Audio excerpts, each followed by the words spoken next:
नमस्कार, आप देख रहे हैं न्यूज़ 18 का डिजिटल प्लेटफॉर्म। मैं हूं आपके साथ सृष्टि शेखर। नौकरी बदलने या फिर ज़रूरत पड़ने पर कर्मचारी सबसे पहले अपने पीएफ खाते की ओर देखते हैं। पीएफ में किसी नौकरी पेशा के पास वो पैसा पड़ा होता है जिसका इस्तेमाल वो किसी भी इमरजेंसी के समय बिना किसी के सामने हाथ फैलाए कर सकता है। एक तरह से बड़ी और अच्छी सेविंग इसे माना जाता है। लेकिन यही ईपीएफओ अब खाता धारकों के लिए सिर दर्द बना हुआ है। दरअसल ईपीएफओ के एक्स अकाउंट पर शिकायतों का अंबार लगा हुआ है। कोई पैसे नहीं निकाल पा रहा है तो किसी की पासबुक अपडेट नहीं हो रही है। कई कर्मचारियों का ये कहना है कि पहले जहां फॉर्म 31 क्लेम 4 से 5 दिन में सेटल हो जाता था, वहीं अब नया सिस्टम आने के बाद कई कार्य दिवस बीत जाने के बाद भी स्टेटस में कोई बदलाव नहीं हो रहा है। और कुछ यूजर्स ने ये भी शिकायत की है कि 1 महीने में 2 बार क्लेम करने के बाद भी इनसफिशिएंट सर्विस या फिर एस्टेब्लिशमेंट इज ब्लॉक्ड जैसे कारण बताकर आवेदन खारिज कर दिया गया।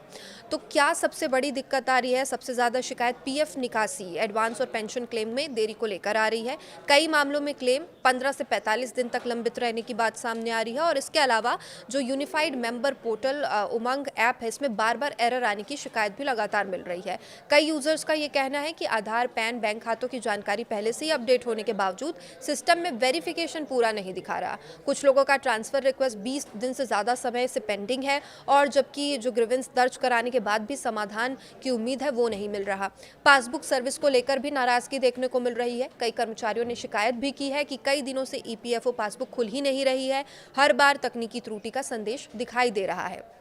तो जानकारों के मुताबिक हाल ही के महीनों में पीएफ क्लेम और नौकरी बदलने वाले कर्मचारियों की संख्या बढ़ने से सिस्टम पर अतिरिक्त दबाव भी पड़ा है। और इसके अलावा आधार, पैन और बैंक खातों में नाम और अन्य जानकारियों का मामूली अंतर भी क्लेम रिजेक्ट होने की एक बड़ी वजह बना है। Digital life certificate, KYC verification और पुराने पीएफ खातों के ट्रांसफर से जुड़े मामले में भी तकनीकी दिक्कतें आ रही है, और इससे कई लोगों के लिए परेशानी और ज्यादा बढ़ गई है। अब ईपीएफओ का ये कहना है कि अधिकांश जो क्लेम है वो 10 से 15 दिन के भीतर निपटाए जा रहे हैं, और तकनीकी समस्याओं को दूर करने के लिए लगातार काम भी किया जा रहा है।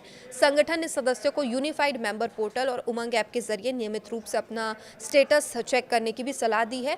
और लेकिन फिर भी कुछ लोगों का कहना है कि जब वो उमंग ऐप खोल रहे हैं तो उन्हें कई समस्याओं का सामना भी इसमें करना पड़ रहा है। तो अगर आपका क्लेम लंबित है या फिर बार बार रिजेक्ट हो रहा है, कुछ टेक्निकल एरर इसमें सामने आ रहा है, तो सबसे पहले आधार, पैन और बैंक खाते की केवाईसी की जानकारी जरूर जांच कर ले। आवेदन करने से पहले ये भी सुनिश्चित करें कि यही विवरण एक दूसरे से मेल खाते हो। अगर 20 दिन या उससे ज़्यादा का समय बीतने के बाद भी क्लेम का निपटारा नहीं होता तो ईपीएफओ के ग्रीवेंस पोर्टल पर शिकायत दर्ज की जा सकती है। इसके अलावा टोल फ्री नंबर भी एक जारी किया गया है। टोल फ्री नंबर भी मैं आपको बता देती हूँ, 1800-118-005। इस पर आप संपर्क भी कर सकते हैं। हालांकि कर्मचारियों का कहना है कि जब तक पोर्टल की तकनीकी समस्याएं पूरी तरह से दूर नहीं होती, तब तक सिर्फ सलाह देने से समस्या का समाधान नहीं होता। लाखों खाता धारक अब इसका इंतजार कर रहे हैं कि ईपीएफओ का जो सिस्टम है वो पूरी तरह कब से सामान्य होगा, नॉर्मल होगा, और लंबित जो क्लेम है आखिर कब तक निपटाए जाएंगे।